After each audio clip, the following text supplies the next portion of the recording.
Do you know who Deep Throat is? Nope. Movie. Ew. You guys know who Deep Throat is? Yes. Yes? I don't know his actual name, but I know who he is. Tell me about him. Nixon. Right, good job.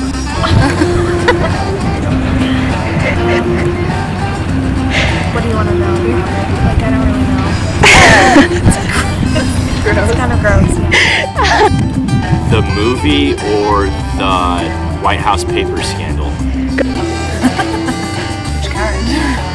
Like the dude from Nixon, or like... The Deep Throat. I'm gonna be honest right now, it's a sexual connotation. I'm gonna be honest. I the same way. Like, Yeah, About what?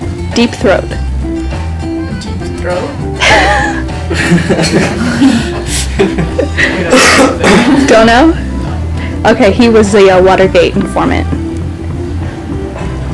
Do you know what Watergate is? Oh, Watergate? The Nixon? Yeah, do you guys know who Deep Throat is? Who? Deep Throat. no. No. Alright, Deep is Deep Throat. Do I have to tell you his name, or can I tell you? He's a gentleman who recently passed away, and he helped as far as I know, he helped to uncover the Watergate scandal, gave some information to Bob Woodward and Bernstein. Deep Throat, also known as FBI agent Mark Felt, is perhaps the most famous and important confidential source in American history. Mark Felt was the main contributor to exposing the corruption during the Nixon administration, which resulted ultimately in Nixon's resignation. If it had gone to court, because there is no federal shield law, would Woodrow and Bernstein be forced to give up their confidential source? In many states the way it is now, they would have been forced to give up their confidential source if the court had exhausted all of its other resources. But what would have happened to Mark Felt if he had been outed? Would he have served jail time even though he did the right thing in exposing the corruption? As a government official, doing the right thing doesn't always ensure a lack of punishment. Or with the viciousness of the administration, would he have suffered even worse consequences?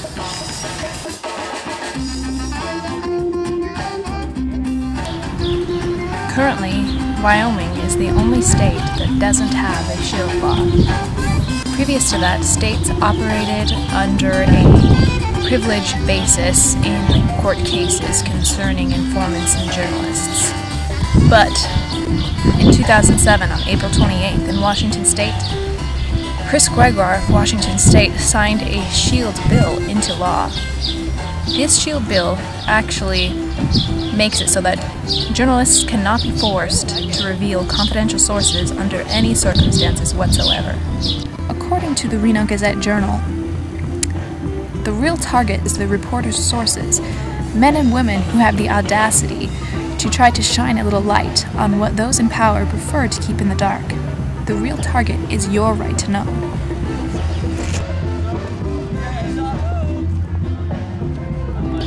If the shield law tries to define a journalist or tries to define the process of information gathering, we run into the government trying to tell a journalist what we can and cannot do.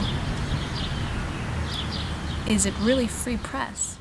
I know that the other side of the argument among journalists is that if the government can make a law saying you can do it, you can be shielded, they can also take away such protections. And so that kind of leaves the government in charge of free press. So I see that argument, except in real practical terms. I think it would be a healthy thing. And ultimately, of course, if it became if it kind of snaps back, then journalism could go back to its basic principle, which is, if it's legal, we can do it, and we don't need the government's permission. In my opinion, the federal shield law should not define what a journalist is or what fact-gathering is. Possibly the question of what to define could be the detriment to society if the journalist does not seem to be trying to better society or help democracy thrive and actually causes the death of thousands or even one person, then they should go to jail. Then there should be repercussions. Julian Assange, the founder of WikiLeaks, posted 77,000 classified documents to his website.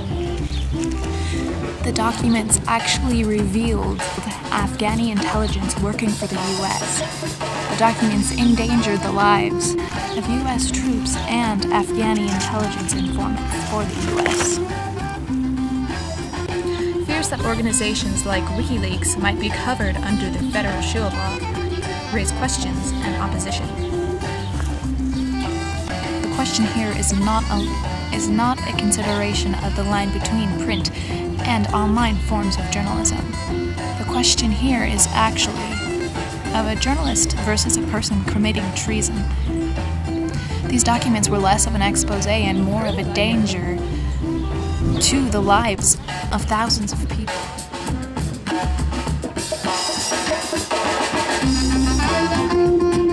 Why do we need a shield law? We need a shield law to protect journalists, to protect informants, and to protect the free flow of information.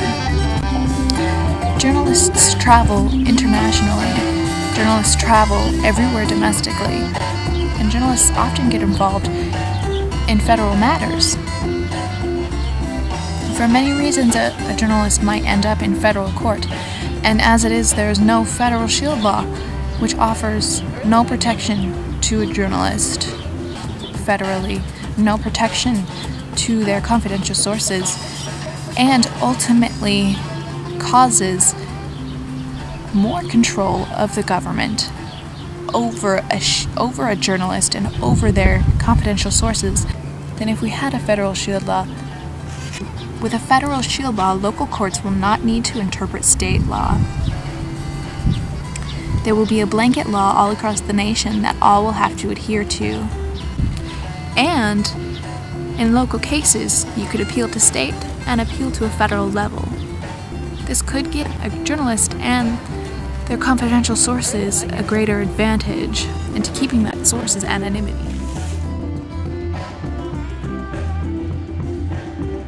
According to Jeffrey Benzing of the American Journalism Review, the bill showed great promise in 2009 with the support of President Barack Obama. And according to Benzing, things don't look very good for the bill as it is. The future of the bill is uncertain because the 111th Congress is now over. The bill will have to go back through Congress to be reapproved. According to Benzing, it could be another 5 to 6 years before we ever see a federal shield law. The effects of a federal shield law in the future are as yet uncertain. In the future, different forms of publication may surface that we have no concept of yet. That is why I think that the shield law should be very broad. Honestly, I think that the press's ability to be a kind of a court of last resort for such people, you can't talk your superiors into doing the right thing. You can't really end your career with, on such a thing. Then there's only one place to go, and that's to the press. And essentially what you do is make the public the jury. In summation, without a federal shield law, we risk ourselves as journalists, our informants, and the full potential of the truth to be delivered to the public. A true journalist's passion and drive for their craft could never be diminished. Recently, we have seen journalists bravely wade into uncertain circumstances and pay the ultimate price, whether it is imprisonment, injury, or death, the true journalist will not be silenced. Free speech and free press ensures our freedom and democracy, and a federal shield law would, if correctly created, bolster our freedom. Malcolm X said the ultimate price of freedom is death.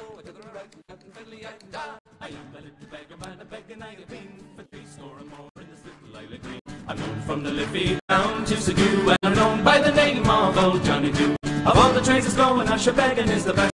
For when a man is tired, he can sit down and rest. He can beg for his dinner, he has nothing else to do. Only cut around the corner with his old rigadoo. I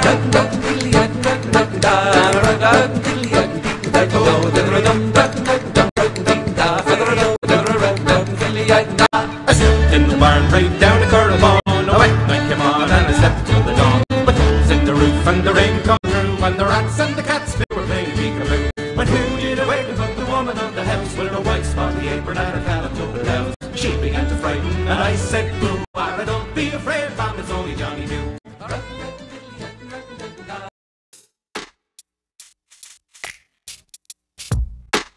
I'll be hustling.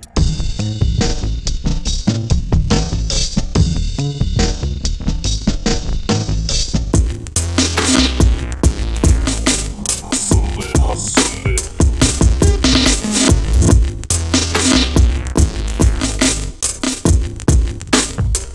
'Cause I'm the boss.